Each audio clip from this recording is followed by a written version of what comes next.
दिन भर अच्छे कार्य करना, दिन भर भगवान में लगे रहना, ये कैसे कर लेते हैं आप? मुझसे बिल्कुल नहीं होता, मुझे इसका रहस्य बताइए। संत ने विचार किया, मुझे पता है इसने पता नहीं कितनों से ये प्रश्न किया होगा, सबने कोई ना कोई तरीका बताया होगा और एक दो दिन करके उसने वो तरीका छोड़ दिया। तो बताने की बजाय इसे थोड़ा कुछ कर कर दिखाते। इसके बाद कहते, देखो ये सब तो छोड़ो, 10 दिन में तुम्हारी मृत्यु है। में तुमको क्या करना है, किससे माफी मांगनी है, क्या झगड़ा हुआ है, क्या करना है, 10 दिन में कैसे जाना चाहते हो ये तुम देख लो।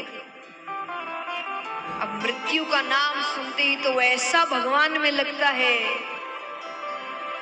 दिन भर भगवान की पूजा पाठ हो रही है, जिससे झगड़े किए उनसे माफी मांगी जा रही है, सब बच्चों के नाम पर कुछ लिख रहे हैं, बच्चों को बुला रहे हैं, अच्छी बातें हो रही है, परिवार से मिल रहा है, रिश्तेदारों से मिल रहा है। 10वें दिन से 11वां दिन, 12वां दिन, 13वां दिन, 13 दिन हो गए, मृत्यु नहीं आई। अब वो संत के पास जाते हैं कि मृत्यु हो जाएगी। तो बोले तुमने 10 दिन क्या किया?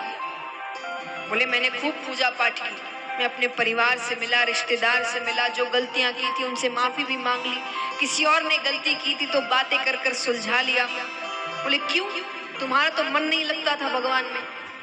बोले वो जब बाकी कार्य रहते हैं दिमाग में पता है तब, अब जब पता है 10 दिन में भगवान के ही धाम जाना है तो किसकी, सबका ही मन लगेगा भगवान में। तो मुझे पता था मेरी मृत्यु कब आने वाली है, मुझे मेरी मृत्यु याद थी।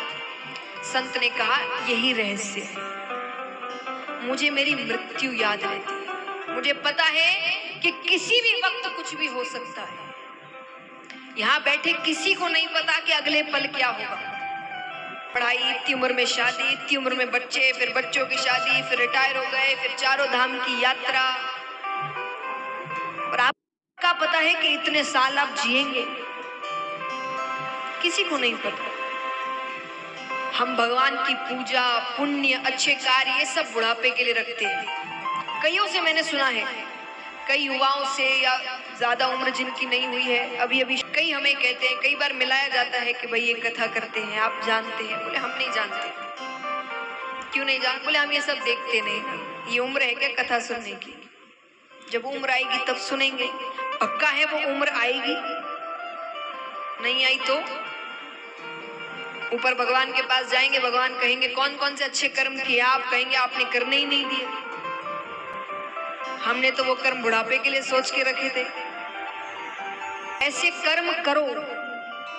मैं सिर्फ यही नहीं कह रही कि पूजा करने से या पूजा नहीं कर पा रहे हैं, अच्छे कर्म करो, वही पूजा है।